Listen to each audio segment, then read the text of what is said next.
E hoje nós somos mais de 3.000 GCs já.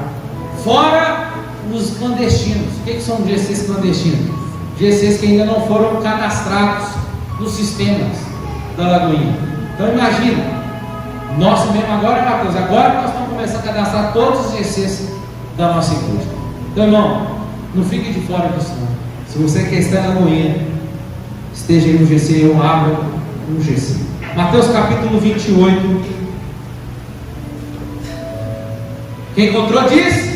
É por isso que a gente diz todo domingo, todo culto, quando abre a Bíblia, a gente diz célula. Tá bom? Então agora você vai aprendendo dia por dia. E pode ter certeza, pastor, eu quero liderar uma célula. Tem o nosso treinamento aqui todo ano. Célula chama Carisma Start. Tá bom? Vai ser um prazer lecionar para você e preparar você para a célula. Eu creio que muitos aqui vão liderar a célula ano que vem, amém? Não, ih, misericórdia. Deixa eu ligar para o pastor Márcio que entregar o cajado. Eu creio que muitos vão liderar uma célula aqui ou esse ano ou ano que vem. Amém. Ou vai abrir a casa para receber um GC. Amém. Aí, ó, viu, Iverson? Tá vendo? Olha lá, o Iverson levantou a mão, viu, minha irmã? Tô de olho agora, vamos. Vamos ler. Versículo 18. 16, vamos ler 16. Os 11 discípulos partiram para a Galileia, para o monte que Jesus lhe tinha designado. Quando viram, o adoraram, mas alguns duvidaram. Chegando-se Jesus, falou-lhes, dizendo: é-me dado todo o poder no céu e na terra. Portanto, ide e fazeis discípulos de todos os povos, batizando-os em nome do Pai, e do Filho, e do Espírito Santo, e ensinando-os a guardar todas as coisas que vos tenho mandado. E certamente estou convosco todos os dias, até a consumação do século. Amém? O nosso tema da mensagem nessa noite, ou de como assim foi de manhã, e está sendo em todas as alagoinhas espalhadas por todo mundo, que ele nos der esse tema, é a essência da igreja, um lugar de pertencimento. E o texto que nós lemos, nós vemos os discípulos obedecendo as ordens de Jesus para eles irem para o monte, que lá ele iria encontrá-los. E não sabemos qual monte é, mas isso parece implicar para nós aqui que haviam mais do que 11 pessoas ali, que havia uma multidão acompanhando Jesus, logo depois que ele tinha ressuscitado. Ele vai ficar mais 40 dias com os discípulos, ensinando a eles. E no último dia ele diz: vão para Jerusalém, ficam lá, até que do alto sejais revestidos de poder. E quando vocês forem revestidos, Atos capítulo 1, versículo 8, vocês receberão poder para serem minhas testemunhas, tanto em Jerusalém, Judeia e Samaria, e até os confins da terra. Antes de Jesus ser assunto dos céus, então ele deixa essa vontade do seu coração para que a igreja desse continuidade, que seria a igreja primitiva de Atos. Então, esse texto é chamado de a grande comissão, que aonde eles vão receber esse poder, que é chamado de o dia de Pentecostes. A palavra ali, Pentecoste, é o 50º dia depois da Páscoa, 50 dias depois da Páscoa, é o dia, a festa que se chama Pentecostes, tá? Não é Pentecostes porque estavam todos lá falando em línguas, porque é sobre fogo, porque é sobre mover, não, é Pentecostes porque a descida do Espírito Santo aconteceu em uma das festas, uma das 3 festas principais de Israel: festa da Páscoa, festa da colheita e a festa de Pentecostes, que vai acontecer. Então nesse dia, 50 dias depois da Páscoa, que aconteceria essa festa de Pentecostes, o Espírito Santo então desce sobre os discípulos, lá nos discípulos, dentro de uma casa, onde eles receberam poder, para o quê? Um poder de capacitação para eles irem serem testemunhas da pregação, para espalhar e dar continuidade à missão que era para Jesus, que era de Jesus.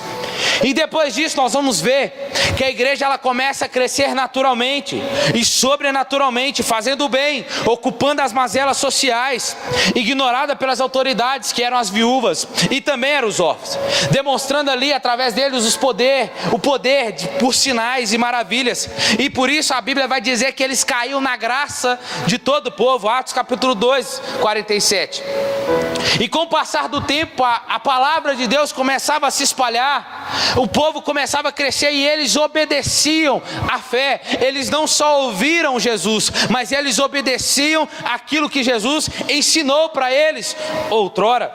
Assim acontece então, começa a se cumprir em Atos capítulo 7, o que Jesus falou que eles seriam testemunhas. A palavra testemunha no grego é martírio.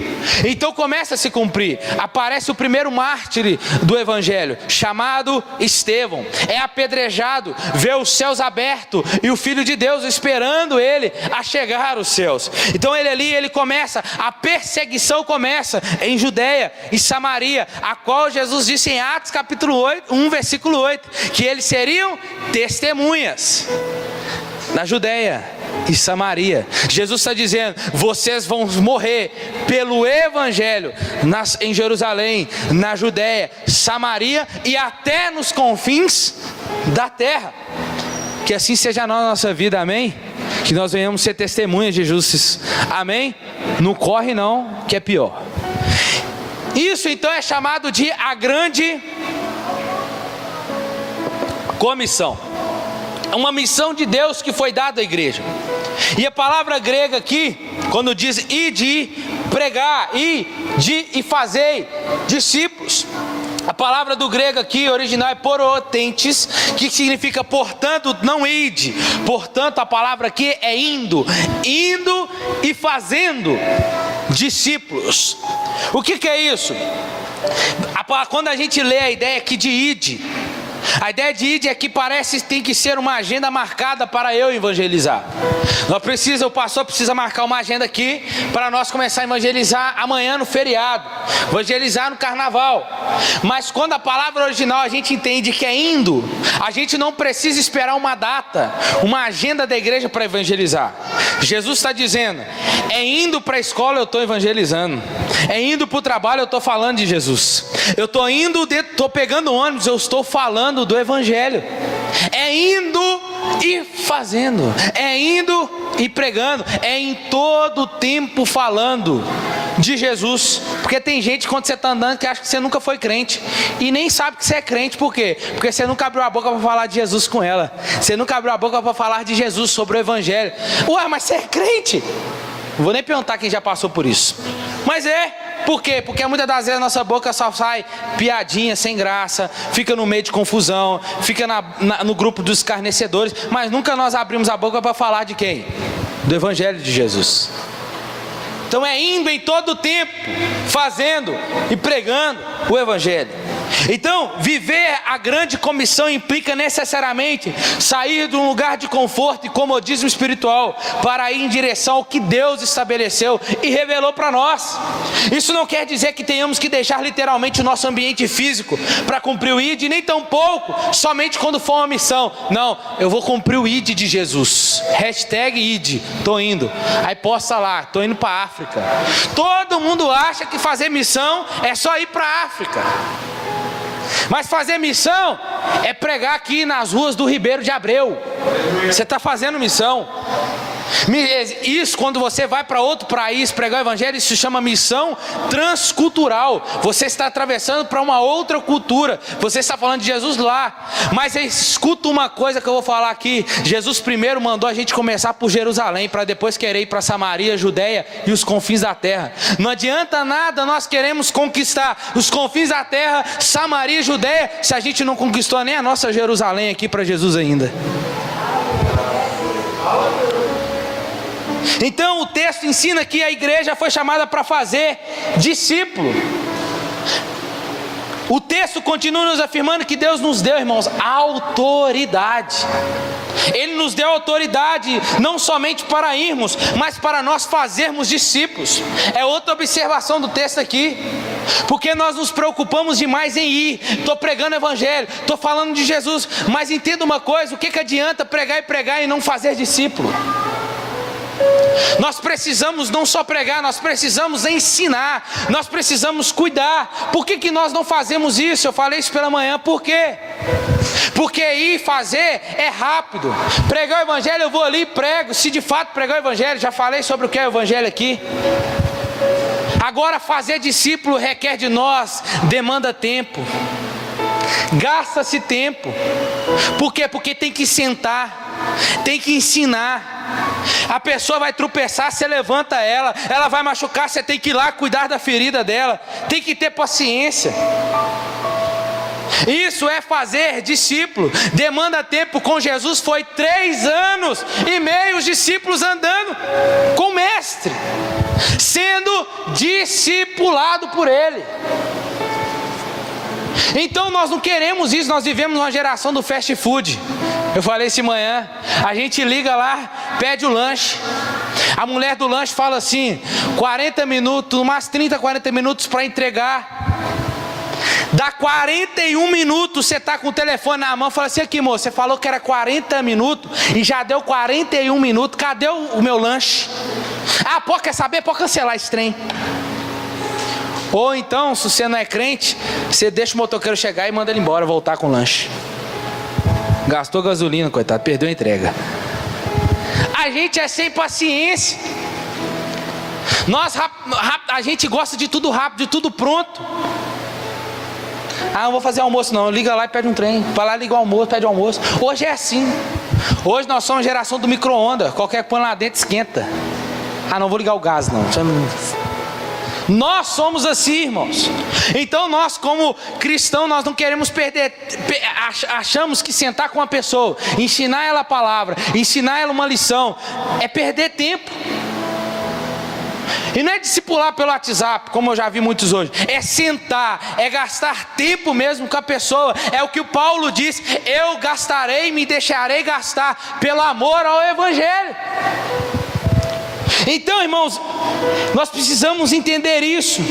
Nós precisamos ser relevantes em tudo e em todos os lugares onde nós estamos inseridos. Família, política, igreja, escola, na nossa comunidade, na mídia, no bairro, com os vizinhos. Se cada um de nós como cristãos entendermos a autoridade que Deus nos deu,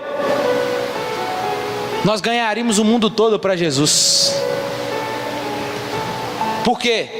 Porque quando nós estamos no centro da vontade de Deus e nós obedecemos aquilo que Ele nos mandou fazer, esse grande comissionamento de ir, mas fazer discípulos, se torna algo natural. É algo natural. Acontece. O comissionamento é precedido pela capacitação.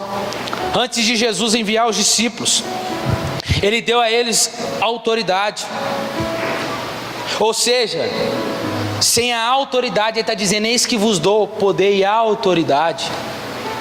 Não adianta nada nós termos autoridade, sabemos que temos, mas não temos entendimento para que ela serve. Então isso vai fazer o quê? Vai tornar-se impossível cumprir de maneira plena o nosso papel. Não é só sobre pregar, mas é fazer. Porque se nós não fazermos discípulo, não adianta nada pregar.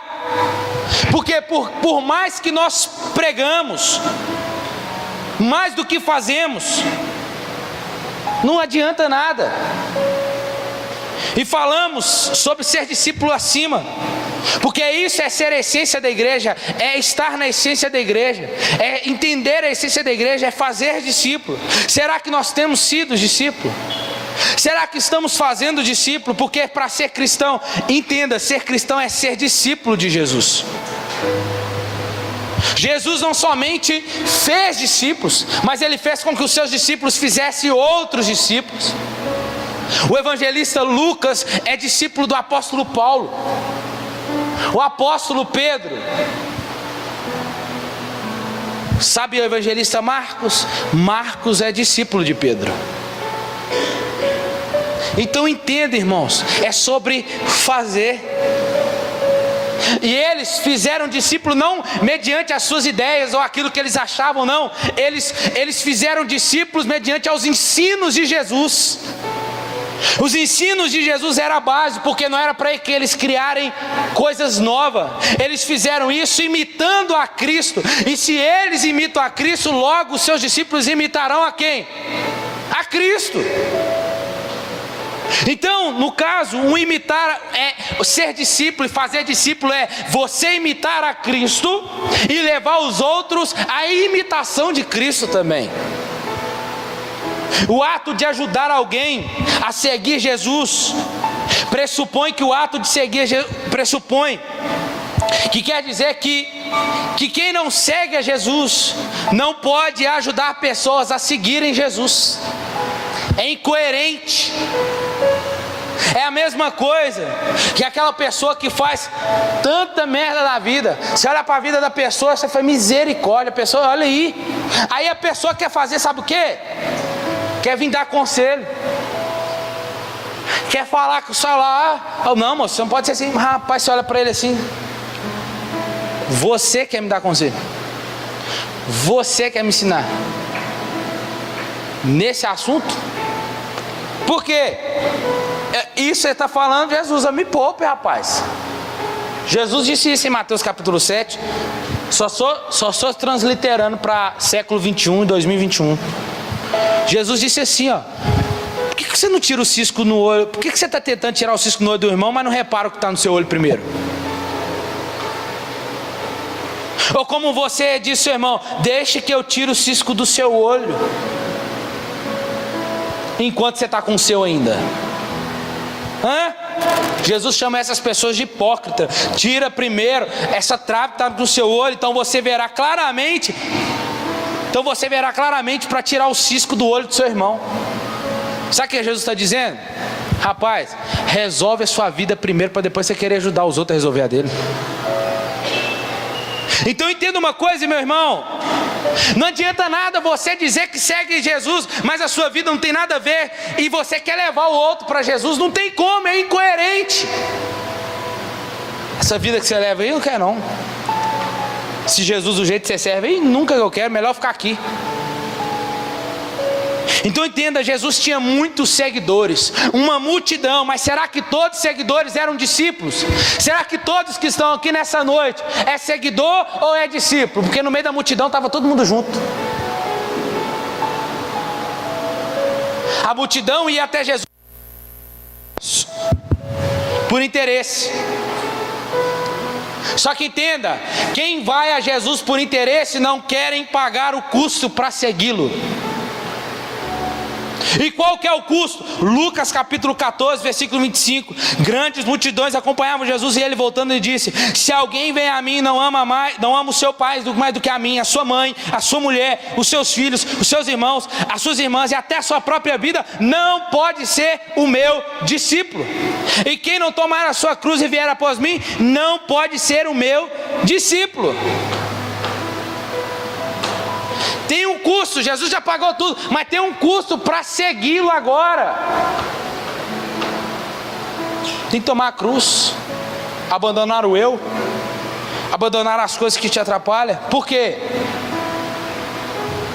Uma grande multidão segue. Mas o que é uma multidão?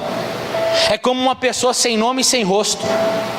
É uma pessoa isenta de responsabilidade, uma pessoa que não tem identidade, quer seguir Jesus, mas não quer ter responsabilidade, quer seguir Jesus, mas não quer ter compromisso.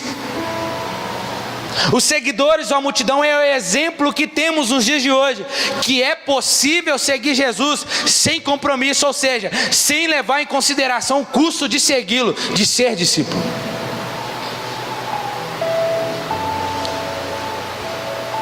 Jesus não veio para fazer uma geração nova de pessoas que estão ali, uma multidão, não. Jesus veio para poder nos ensinar a ser discípulos dele. Como igreja, como que a igreja pode imitar a Cristo, sendo ela uma reunião de pessoas que querem ser o que querem e não o que Deus quer que elas sejam? Porque quando a igreja não é feita de imitadores de Cristo, ela torna-se uma civilização sem heróis, um povo que não consegue mais inspirar as próximas gerações. É por isso que a igreja precisa urgentemente de modelos que sejam capazes de nos ajudar a conhecer o que Deus quer que sejamos e esquecer o que queremos ser. Uma coisa é certa, irmão: para você e eu montarmos um império, naturalmente nós precisamos de voluntários. Mas para plantar uma igreja nós precisamos de discípulos. Nossa missão não é montar um império. O reino de Deus não é feito de voluntário. O reino de Deus é feito de discípulos. Então, com isso podemos entender uma coisa que é fato: que a missão nunca foi nossa. A missão sempre foi de Deus. Porque Jesus, ele é o centro da missão. A missão nunca foi da igreja. A missão sempre foi de Deus, que foi dada à igreja. Porque a vontade era do Pai. O que Jesus dizia? Jesus diz: a minha vontade é fazer a vontade a minha comida e a minha bebida é fazer a vontade do meu Pai. Jesus, quando termina a conclusão, ele está dizendo para os discípulos assim: agora vocês vão, eis que vos dou poder e autoridade para vocês irem e fazer tudo aquilo que eu vos tenho ensinado. Jesus está dizendo: ó, a missão que eu recebi do Pai eu fiz até aqui, agora vocês vão lá e vão dar continuidade. Então, irmãos, a missão de Deus é a única coisa que pode realmente preencher os nossos dias aqui na terra com um sentido verdadeiro. A missão de Deus, ela tem dois aspectos: interior e exterior. O interior é quando nós somos ensinados. Nós somos ensinados e aquilo vai aplicando em nossos corações. E a missão exterior é quando nós pegamos todo esse ensino e colocamos e entregamos a outras pessoas. Quando nós entendemos isso, que essa preparação da missão de Deus, que visa nos preparar, ela sempre é ativa. É nós lembrarmos de mas eu não sou qualificado para abrir uma célula, eu não sou bom para poder ministrar, eu não acho legal, minha casa não é boa, não é perfeita para receber uma célula. Entenda uma coisa, meu irmão: Jesus pegou homens desqualificados, homens sem capacitação nenhuma, foi lá e ensinou com eles 3 anos e meio, capacitou cada um deles, e mesmo assim, homens cheios de falhas, mas disse para ele assim: vão e pregue o evangelho. Aleluia. O que você está esperando? Jesus, ele nos usa do mesmo jeito. Se você está aqui nessa noite, é porque ele está capacitando você. A célula após célula, culto após culto, Deus está capacitando você. E o aspecto da missão são 3, que é o quê? Que é o testemunho, martírio, a diaconia, que é o serviço, e a koinonia, que é a comunhão. O que Jesus fez? Nasceu, cresceu, serviu o povo, correto? Serviu todo o povo. Depois que ele foi lá, comungou com todos os seus discípulos, com todos aqueles que estavam, comunhão, e depois testemunhou, martírio, morreu. É isso que nós temos que fazer. É da mesma forma. Por que homens e mulheres estão morrendo mundo afora aí por não negar a Cristo? Porque eles sabem que o propósito da vida deles é esse: pregar a Cristo, custe o que custar, falar de Jesus, custe o que custar, levar o máximo de pessoas até o céu, custe o que custar, até a própria vida. É a nossa missão. Não é somente gastar aqui, ficar desfrutando desse mundo e pronto, acabou, para o nosso bem e prazer. Tem um propósito muito maior, meu irmão. É por isso, irmãos, que existe uma essência e nós não podemos negociá-la. Que é através de um GC que nós somos discipulados e podemos fazer discípulos. Para mim, terminando, o nosso corpo é formado por 10 trilhões de células. Cada uma delas exerce uma função específica. Porém, o interessante é que todos trabalhamos de forma integrada. Esses organismos vivos constituem toda a estrutura humana, desde as partes mais superficiais e visíveis, como a pele e os nossos órgãos viscerais. E graças a essas células que estão no nosso corpo, é que ele pode funcionar do jeito que ele funciona. E não é à toa que a igreja é chamada de corpo de Cristo. Porque é assim como não existe o funcionamento de uma célula fora do corpo, também isolados nós não conseguiríamos nos desenvolver como seres humanos e cristãos. Não existe esse trem de ser igreja lá na sua casa, sozinho, isolado, isso é balela. Não tem na Bíblia isso aqui. Nós somos igreja quando estamos reunidos como corpo. Jesus chama a igreja de corpo. Jesus não chama a igreja que ela é um membro aqui, um membro lá. Não, Jesus chama o corpo, que lá na sua casa você é um membro, você é um braço. Lá na minha casa eu posso ser um pé. Lá na casa do Mateus pode ser os dedos. Mas quando estamos todos reunidos, nós somos o corpo de Cristo, a igreja. Então não tem esse trem de ser igreja, não, eu vou cultuar aqui, você é aqui e pronto, acabou. Não existe. Nós vivemos isso em pleno de pandemia, mas não foi nós que escolhemos isso, passar por isso. Nós estávamos obedecendo uma ordem que veio de cima e nós devemos obedecer. Agora, seria errado se eu e você virasse e falasse: a partir de hoje, vamos fechar a igreja, vamos reunir em casa e vamos cada um ser igreja na sua casa e pronto, acabou. Igual tá cheio de crente aí que vive assistindo televisão lá e fica cultuando a Jesus pela televisão lá e pronto, tá ótimo. Não, tá errado. Que dia que você tem que cultuar um culto na televisão? Quando você está indisposto de vir para a igreja, você está doente, você não está bem, você não está acamado, aí você assiste um culto na televisão. Agora, enquanto você tem condição de poder levantar para vir para o culto e comungar, participar da ceia, celebrar Jesus junto com a sua igreja, aí sim. Isso é entender. Por isso que a igreja não é chamada, a igreja é chamada de o corpo de Cristo. Amém, irmãos? Igreja nunca foi e nem será lugar para vivermos isolados. Porque se fosse para nós vivermos sozinhos, não fazia sentido Jesus nos chamar de corpo. Uma vez que um membro depende do outro. O pé consegue andar sozinho sem a perna?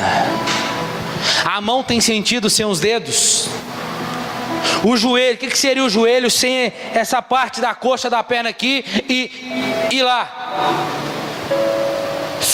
Depende do outro. Um outro membro será forçado a fazer outra coisa. Não ri não, Miraldo, vigia. Olha o Miraldo rindo lá. Vigia, Miraldo. Então entenda, irmãos. Quando estamos juntos, sabe o que a Bíblia está nos ensinando? Que nós dependemos um dos outros. Isso é ser igreja, isso é estar em uma célula, é entender que um depende do outro. Não dá para viver sozinho, isolado. E a igreja primitiva fazia isso, era de casa em casa. Abrir a casa ou estar em uma casa é viver essa grande comissão. É transformar esse ato em um lugar de adoração, em evangelismo, comunhão, discipulado. Assim como os discípulos faziam, olha que interessante. O primeiro culto de adoração aconteceu em uma casa, Marcos 2,11. Prostrando-se a adorar e abrindo seus tesouros, suas ofertas, entrando na casa. Jesus, primeira palavra, pregando a palavra, Marcos capítulo 2, depois disso Jesus entrou de novo na sua casa, e logo se ouviu dizer que ele estava pregando. A primeira ceia aconteceu em uma casa, Mateus 26:18. Vão até a cidade, procure certo homem e diga: o mestre diz, o meu tempo está próximo, e em sua casa celebrarei a ceia. O Pentecostes veio dentro de uma casa. O evangelismo em Atos capítulo 11, em uma casa. O apóstolo Paulo, depois de converter, implantava as igrejas, sabe para onde? Nas casas. A igreja de Roma, a igreja de Filipos, a igreja de Colossos começaram em uma casa. A Lagoinha Ribeiro começou em uma casa.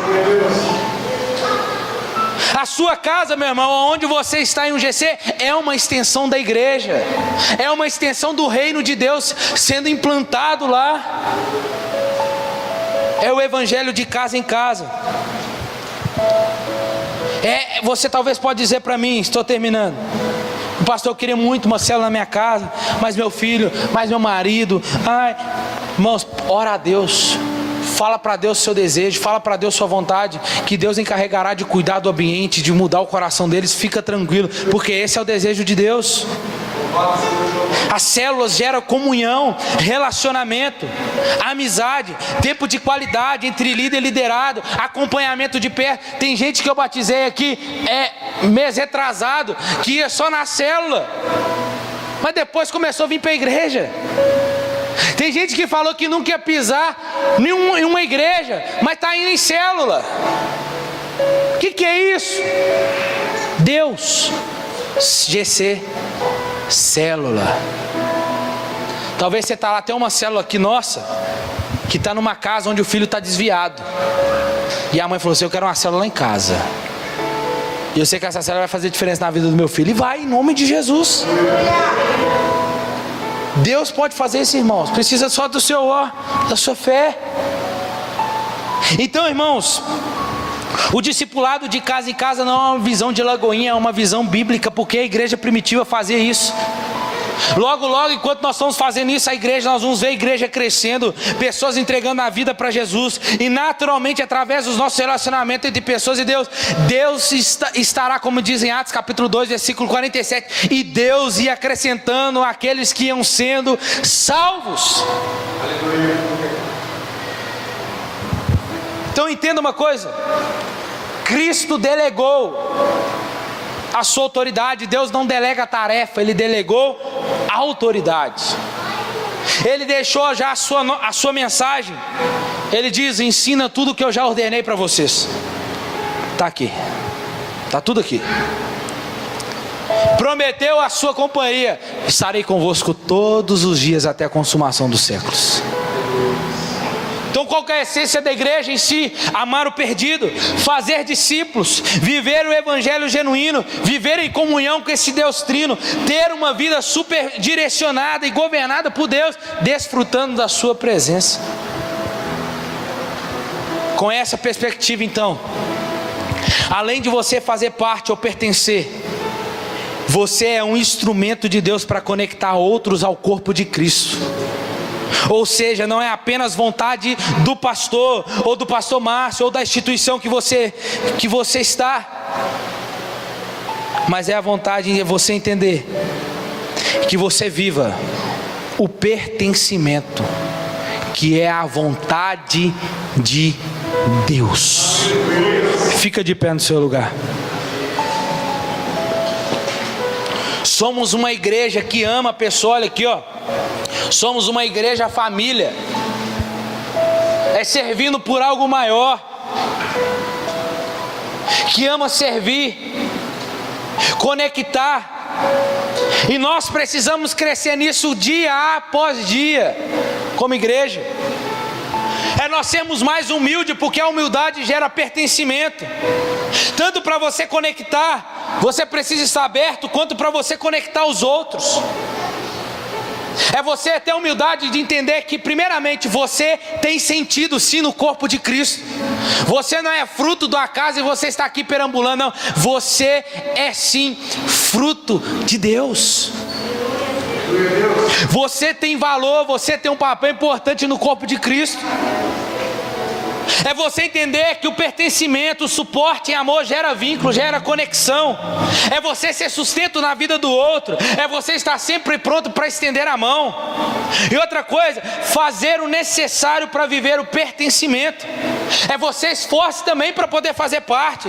Não fica esperando o pastor ficar lá: vão lá, isso, aquilo, vão lá. Não, se entregue também, falando: eu vou lá ver como é que é, eu vou lá ver qual de cola que é aquilo lá.